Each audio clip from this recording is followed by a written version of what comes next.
Le jour J, tout était calme et tranquille, et tout à coup...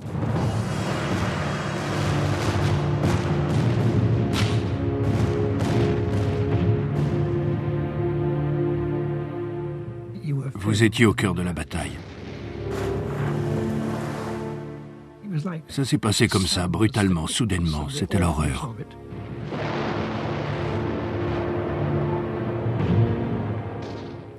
Vous avez peur, peur d'être blessé, peur d'être tué. Vous êtes terrifié.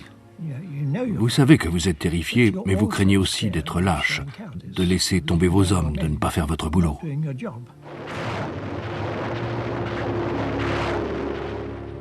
On se rendait bien compte qu'à un moment donné, il fallait qu'on fasse quelque chose, qu'on réagisse ou sinon, on se ferait submerger.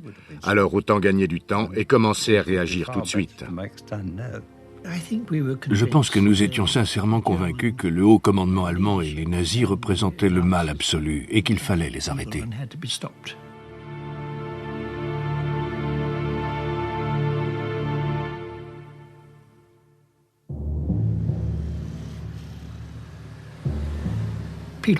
Les gens étaient effarés qu'une nouvelle guerre ait pu éclater.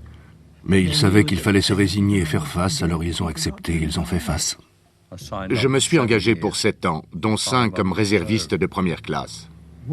La guerre a commencé le 3 septembre. Je me suis enrôlé en octobre et j'ai été appelé le 15 novembre.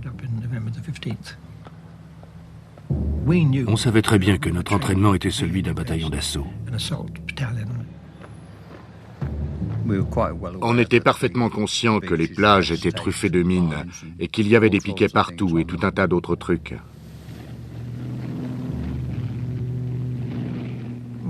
Ma première expérience de la guerre, je l'ai eue le jour J avec le débarquement. Et bien que j'ai dû assister à des scènes difficilement supportables, j'éprouvais un sentiment d'excitation. C'était la première fois que je prenais part à un combat et c'était stimulant. Le sentiment général, c'était quelque chose comme « maintenant qu'on y est, autant aller jusqu'au bout et faire le boulot ». C'est seulement plus tard dans la journée que j'ai commencé à avoir peur. Chaque nouvel assaut était plus terrifiant que le précédent.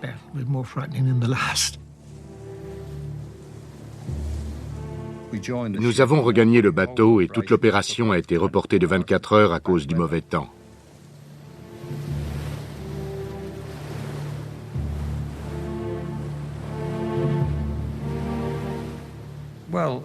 Pour passer le temps, certains jouaient aux cartes, buvaient un verre ou se racontaient des histoires et écrivaient même leurs courriers.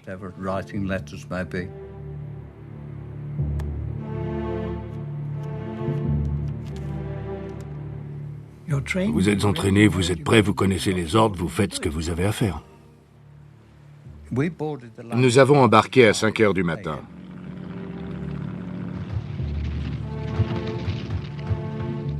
Et pendant qu'on embarquait, on entendait des dizaines d'obus siffler au-dessus de nos têtes en direction de la plage.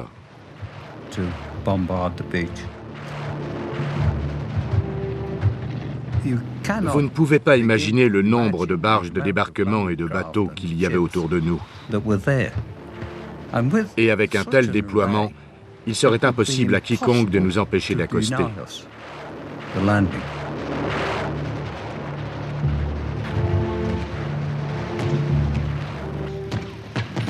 J'ai vu des cuirassés prendre feu. Et j'ai vu un destroyer à moitié immergé à la verticale avec juste la proue hors de l'eau. Nous faisions partie de la première vague d'assaut. Quelques hommes étaient déjà là quand nous avons atteint la plage. Et la plage elle-même était lourdement bombardée au mortier.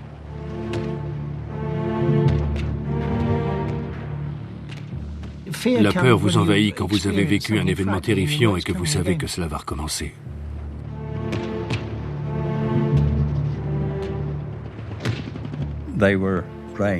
Les tirs étaient systématiquement dirigés sur la portion de plage sur laquelle nous débarquions.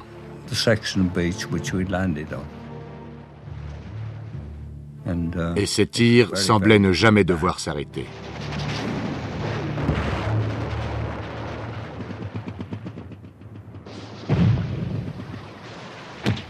Je me souviens avoir débarqué et aussitôt d'instinct avoir creusé un trou. Dans l'infanterie, la pelle est plus précieuse que le fusil.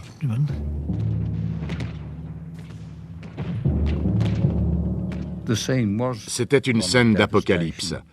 Des corps gisaient partout. Des bateaux qui avaient été touchés étaient abandonnés là, sur la plage, juste au bord de l'eau. Et encore et toujours ces piquets partout qui empêchaient les barges d'accoster correctement.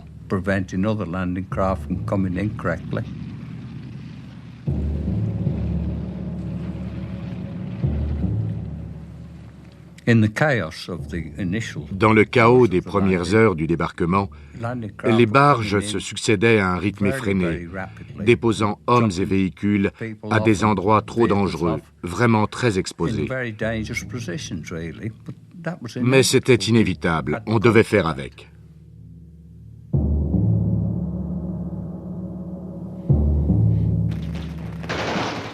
Juste derrière la dune, un pont enjambait un fossé qui était la cible des tirs de mortiers ennemis.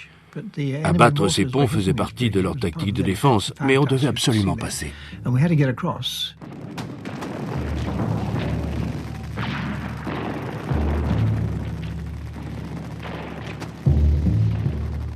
Notre boulot, c'était de sécuriser un certain périmètre de plage et de tenir la position pendant que des commandos de marine débarquaient derrière nous.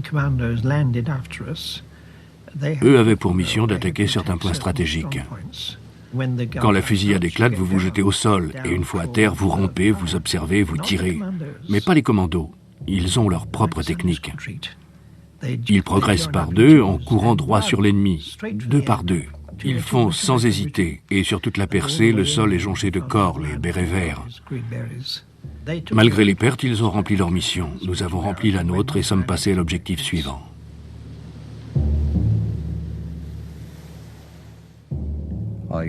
Bien sûr, j'ai débarqué avec le commandant de la plage et on s'est enfoui dans le sable pour se mettre à l'abri. Et on est resté là.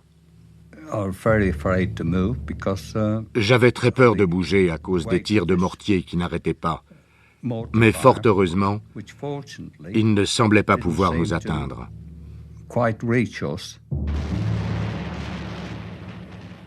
Je risquais ma vie, je pouvais être tué, déchiqueté par un obus ou une mine. Un tank est passé près de moi. Un soldat est sorti et m'a demandé « D'où viennent les tirs ?»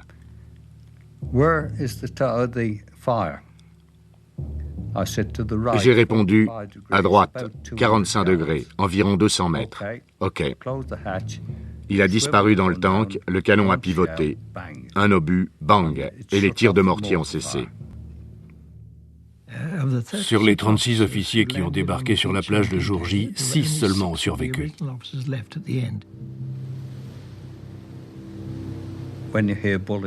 Quand vous entendez des balles siffler dans l'air, vous vous dites « Bon, faut que je me mette à l'abri, que je trouve un moyen d'arrêter ça.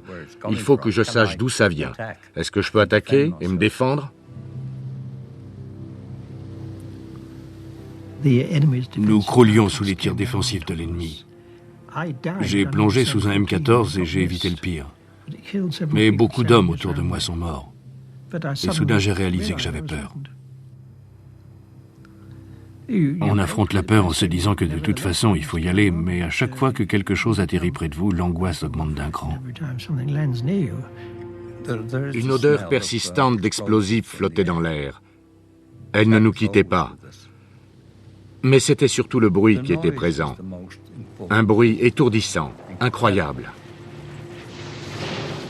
Ce vacarme nous rendait sourds et on avait du mal à respirer.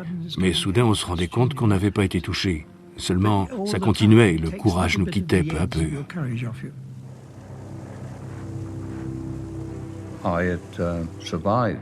J'avais survécu. Beaucoup de mes amis, non.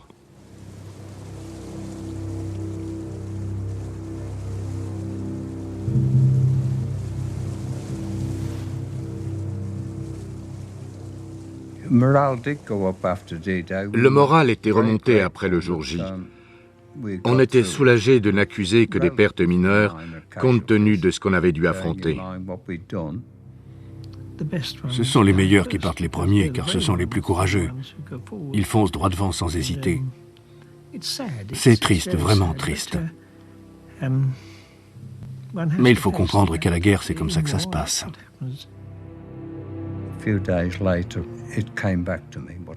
Quelques jours plus tard, des souvenirs de ce qui s'était passé sur la plage m'ont assailli, et les cauchemars ont commencé.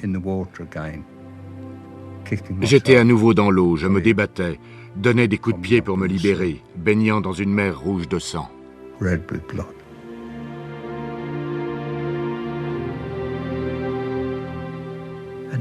J'ignore si la guerre est juste ou pas, et cependant, à part s'engager, je ne vois pas ce que l'on peut faire d'autre.